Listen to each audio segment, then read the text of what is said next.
Okay, welcome back. In the previous video, we talked about how the governing differential equations are modified for the general case of a saturated aquifer, where we just look at a representative element inside the saturated zone. And now we are going to look at our governing equations specific to areal flow and see how those are modified in transient conditions. And as you may recall, back when we derived the original governing equations, we had this special case of confined areal flow, where you have an aquitard or low permeability layer above or below the saturated zone that has a thickness of B, and we are essentially assuming that we have primarily horizontal flow. And so if we take our equation that we derived for the 3D general case and we get rid of the Z term, it looks like this. We have the Kx term, the Ky term, and the specific storage on the right. And as we learned, the specific storage is the amount of water released from a unit volume of saturated aquifer due to a unit decline in head. Well, now that we're dealing with a confined aquifer of thickness B, we come up with a new term called the storativity. And the storativity comes from when we are dealing with a confined aquifer. And in this case, if we drop the head 1 unit, there is again some water that is released from storage. And this is due to the same physics that we talked about before. When the pore pressure goes down, the effective stresses in this column of aquifer, saturated column 1 by 1 by B, the effective stress goes up, it squeezes it like a sponge, and some water drains out. And there's a little bit of expansion of the pore water that occurs. But now, since our aquifer is of thickness B, instead of 1 by 1 by 1, we have a whole column here. And so basically, all we have to do to convert between specific storage and storativity is multiply the specific storage times B. So, essentially, if we multiply both sides of our equation by the thickness of the aquifer, these terms BKX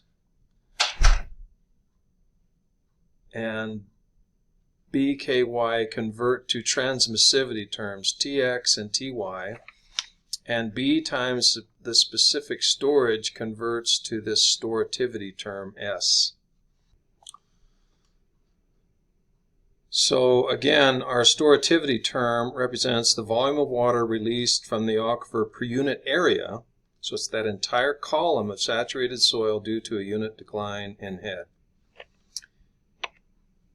And if we look at the homogeneous isotropic case, the subscript TX and TY just go to T, and it's the same in both the X and the transmissivity is assumed to be the same in the X and Y direction. And sometimes we divide both sides by T to come up with this equation. So sometimes you see it expressed this way. So that is the confined aquifer case. Now let's look at an unconfined aquifer case. And this is much more common. Most aquifers are unconfined, and in this case, the upper boundary now is the free surface. It's the phreatic surface. And we have both vertical and horizontal flow. We can presume it's primarily horizontal, but there is a vertical component to it. And in this case, if we go back to the derivation that we had, and you may recall this form of the equation, we had equal to 0 on the right in the steady state case, and it got rid of these 1/2 terms. But for the transient case, on the right-hand side, we have to include our transient term. And in this case, it's S sub y times del H del T. And this is yet another form of the storage coefficient. And this is called specific yield. Sometimes they call it unconfined storativity, but most of the time it's called specific yield. And again, if we look at a 1 by 1 by H column of saturated aquifer all the way up to the water table. Now the aquifer could extend above that, but we're just looking at the part from the water table down. Specific yield represents the change in water volume stored in a unit area,